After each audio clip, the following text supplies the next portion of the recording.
So we are Eva and Antonio. We work as a duo for 5 years now. We are working with the Indigo master Sufiyan Khatri from India, and he is developing these beautiful textiles from us. Yeah, and we're working on a millenary tradition called Ajrakhpur. Is a block printing tradition. It's something that has been done millenary by people who's been working on indigo, the Incas, the Mayas, the Yoruba, Japanese masters in India, Indonesia, Thailand, all over the world where the indigo production was. Still today, when the crops come and when the indigo is presented and the textile is done, then there are these rituals. There is always a ritual, yeah. It's a part of a tradition. It's a part of this tradition. And we like to make it a part of our practice. It's projection in a logical way. It's almost like an algorithm who's so crispy and so clean that is progressing in a logical way. I think it's just growing in a sense that the way we understand textile, the way we understand patterns, the way we deal with it, the way we approach it and work with it is growing, and the way our performances are growing, the layers of the whole project are multiplying.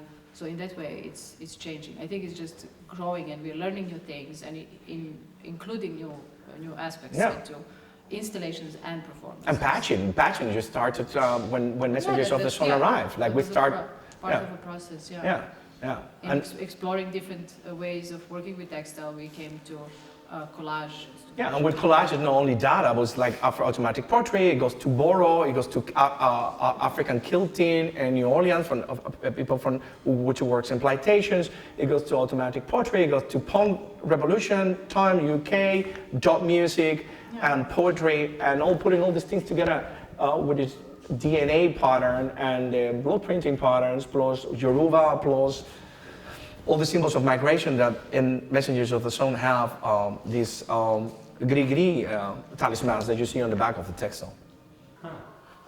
How does that work? How does it work? It's a very interesting symbiosis. Well, it's the same as collaging. Just like we collage the work, that's how our collaboration works. We collage ideas.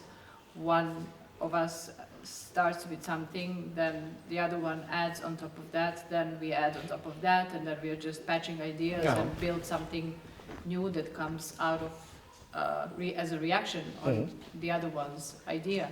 So in that way we create something completely new that would not be possible individually. Yeah, that's the interesting thing when you talk about automatic poetry and data and surrealism. All these people, that when they were Buñuel's art, they were not that we compare. Connecting poetry, and they were connecting poetry. One person will repeat and will react intuitively to the poem and to the words of other persons, and we intuitively react to the patterns and to the indigo and to the form. So it's like almost like So we don't know where we're going actually. Indigo expressionism in a way. It's indigo, automatic indigo. You are pushing words. That's why we had the relation with dub music as well. And adding what comes from each one of us individually, which is quite a similar background, because we have a very similar background in ideas and aesthetics. So it's quite easy, very organic. Namaste. Namaste. Let's do together. Let's do together. Namaste. Namaste. It's clean. You want to make pictures maybe of the film, the back, Jacob?